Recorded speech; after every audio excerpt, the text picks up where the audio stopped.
Developers of downtown Miami's Aston Martin Residences face their second lawsuit in 4 months. Condo owners who are suing may be dodging their responsibility with what happened to their building. There were water stains and pooled water all over the floor and filthy windows and stains everywhere. This is Aston Martin Residences, 66 floors, $1 billion, the most expensive address in Miami. On November 24, 2025, a piece of the building broke off and landed in the pool below. The residents say they will not step onto their own balconies. How does a brand built on precision engineering put its name on a building and have no legal responsibility when the concrete starts falling? Who signed the contracts that drained millions from the people who live there, and why did they sign them the week before, handing over the keys? If engineers flagged an immediate life safety risk inside a brand new tower, why were the residents the ones who had to pay to fix it? And if this is what happens inside the most expensive branded building in Miami, what is happening inside the ones you have never heard of? For years, the parcel at 300 Biscayne Boulevard Way sat empty at the mouth of the Miami River, where the river meets Biscayne Bay, one of the most valuable stretches of waterfront real estate in South Florida. The site had been known as the Epic 2, a long-planned companion tower to the Epic Hotel next door. Many ambitious proposals have been put forward only to be rejected. That changed when German Condo arrived. Condo was an Argentine businessman whose family had built one of the largest supermarket chains in South America. His company G&G Business Developments purchased the site for roughly $125 million and landed on a concept that had never been attempted anywhere in the world. A residential tower bearing the name of Aston Martin, the British automaker, whose cars start at $200,000 and whose name for over a century has meant one thing: precision. The Aston Martin Residences would be the first residential building on Earth branded by that automaker. 66 floors, 817 feet tall, a superyacht marina at the base, a helipad on the roof, an infinity pool on the 55th floor, and at the very top, a $59 million penthouse, 3 floors, sold with the last Aston Martin Vulcan ever built, 820 horsepower, all carbon fiber, one of only 24 in existence anywhere on Earth.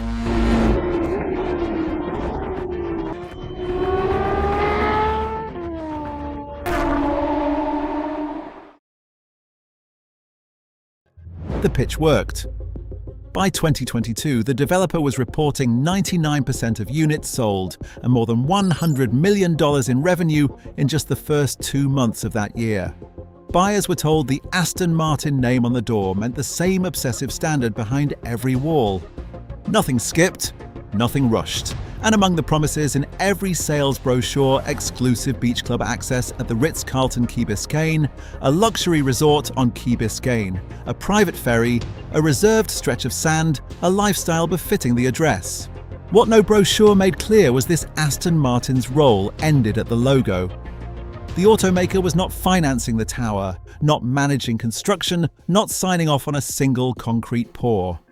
That distinction would matter enormously when things went wrong, because the name that sold every unit in this building would not appear on any of the legal filings. That was the plan. Here's what actually happened. The billion-dollar condo disaster. The building opened on April 30th, 2024. In March 2025, control of the condo association transferred from the developer to the people who actually live there, standard procedure under Florida law. The developer runs the board during construction and initial sales, then hands governance to the owners. What the new board did next changed everything. They hired Epic Forensics and Engineering, an independent structural consulting firm, to conduct a full property condition assessment. Epic's job was simple: inspect every system in the building and report exactly what they found with no obligation to protect anyone's reputation. What came back was not a punch list. It was closer to an autopsy. Engineers documented concrete cracking and spalling throughout the tower, unsealed holes in the building envelope, reinforcing steel left exposed to open air, defects in the masonry, the stucco, the waterproofing, the fire protection systems, the seawall along the Miami River. The report flagged defects across nearly every system in the building, not a few items missed during a rushed inspection.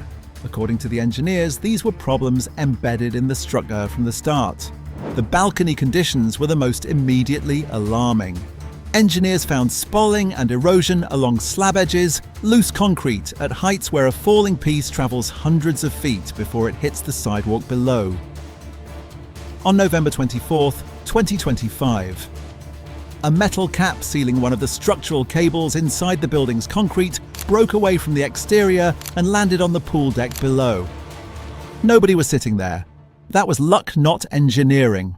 In April 2026, the association filed a construction defect lawsuit under Florida Statute 558, naming the developer entity Coastal Construction as general contractor, Revuelta Architecture, Decimone Consulting Engineers, Shamrock Engineering Capform, and numerous subcontractors. 16 firms in total, every company that had a hand in raising this tower. This was a building that had been occupied for less than 2 years. East Development says they use the very best contractors they could find, says that the condo owners who are suing may be dodging their responsibility with what happened to their building. The post-tension deficiencies layered on a different kind of concern. To understand why, you need to know how a tower like this is actually held together. Steel tendons run through the concrete of every floor slab, pulled tight under thousands of pounds of force. They work as long as the concrete sealing them stays intact. Once that concrete cracks and breaks away, the cables are exposed. Steel corrodes. In a dry climate, that process is slow enough to catch. It becomes a repair item on a maintenance schedule. In Miami's salt air, sitting directly on the edge of Biscayne Bay, that timeline collapses. Corrosion moves fast here, and it moves inward toward the tension holding the floor above your head. Engineers found post-tension deficiencies embedded inside this structure. Not surface damage from weather, not normal wear after years of use. Problems that were present before the first resident ever moved in, according to the assessment. The building was not deteriorating. It had been delivered that way. Water made it worse. The pool and spa systems were allegedly installed improperly, driving active leaks into adjacent structural components. The seawall along the Miami River was cracking and corroding. Even the fire sprinkler system had loose joints causing leaks inside the building. Water was moving through places the design never intended. Epic classified several of these conditions as requiring immediate mitigation, which put the Condo Association in an impossible position.